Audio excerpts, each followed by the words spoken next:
Incontro a Porto Tolle in località Scardovali del Flag GAC, sviluppo dell'economia blu per una crescita complessiva del territorio di Chioggia e Delta del Po. Il Flag GAC di Chioggia e Delta del Po è un'associazione senza scopo di lucro che favorisce e supporta lo sviluppo socio-economico del territorio costiero dei comuni di Chioggia, Rosolina, Portoviro e Porto Tolle, a partire dai settori della pesca e dell'agricoltura che sono le risorse identitarie dell'area. Il FLAG opera sulla base di una strategia di sviluppo locale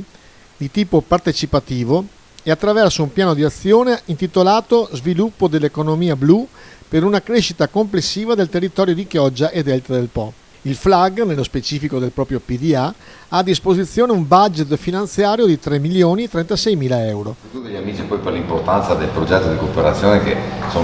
come FLAG ci ha sempre contraddistinto anche nel lavoro che stiamo facendo, e quindi ringrazio anche il direttore e tutto lo staff che sempre collabora e ripeto, faccio gli onori di casa perché siamo a Porto Tolle, siamo a casa nostra, quindi vi do il benvenuto, ma lascio a Tania entrare nel merito della questione del mio assessore. Grazie comunque a tutti voi. Colgo subito quella che è la mission di questo progetto e vedo proprio qui strategia e sviluppo locale e tra gli obiettivi appunto quello di valorizzare e creare occupazione nel territorio. Io credo che come amministrazione ci stiamo muovendo proprio in questa direzione, nel senso che sono molti progetti che stiamo portando avanti proprio per sviluppare la pesca, per creare nuove attività, nuovi sviluppi che vanno ben oltre a quello che è l'attività della pesca in sé, ma si rivolgono anche al turismo, allo sviluppo territoriale, all'attrazione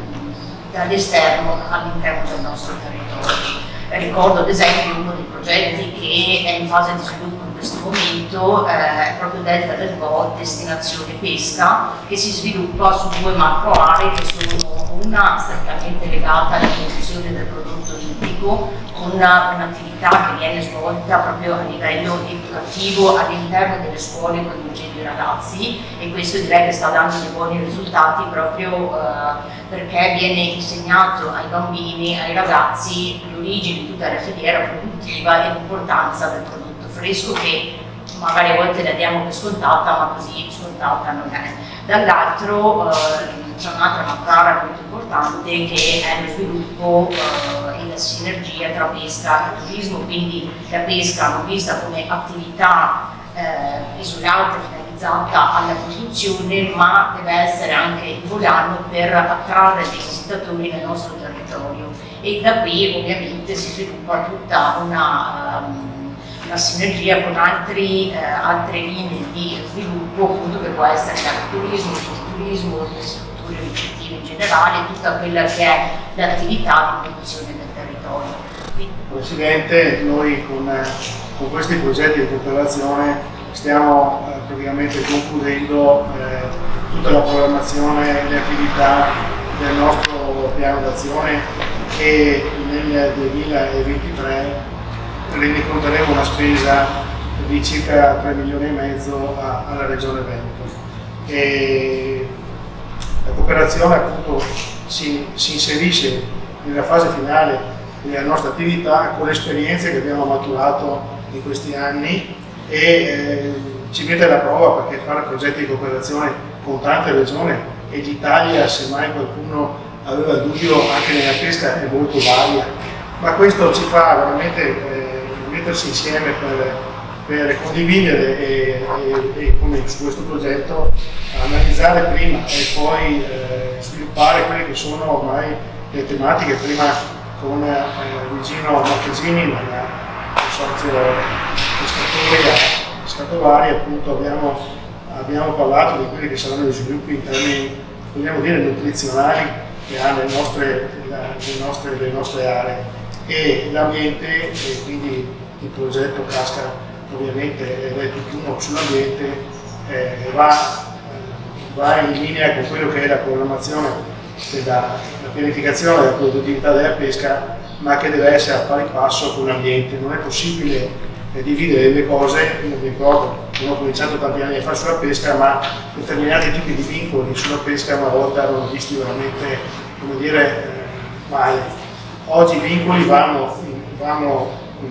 analizzati, ma vanno sviluppati insieme con la comunità. Quindi questo progetto che mette insieme un po' tutte le esperienze delle varie regioni ci porta a fare una sintesi anche di quello che è stata tutta la nostra attività del flag Chioggia Delta del Po e con le altre. Un attimo, condivido al 100% quello che ha detto il Presidente Spinellini e il Direttore Portieri. Volevo evidenziare che quando si parla di pesca non possiamo staccare la parola pesca dalla parola lagune, dalla parola valli, dalla parola argini, dalla parola scarichi in laguna, dalla sicurezza idraulica, il turismo, l'ambiente, la biodiversità, la vivificazione e il fiume. Cioè, se pensiamo che tutte queste cose siano slegate, forse è meglio, come al gioco dell'oca, ripartire dal via. Abbiamo capito che o si va avanti insieme e tutte queste cose devono essere messe a regia, e quindi dobbiamo capire che in questo territorio, se vogliamo andare avanti con tutti questi aspetti e trovare dei gol, dobbiamo per forza fare squadra ed avere una regia comune, perché se ognuno lavora per conto suo abbiamo già finito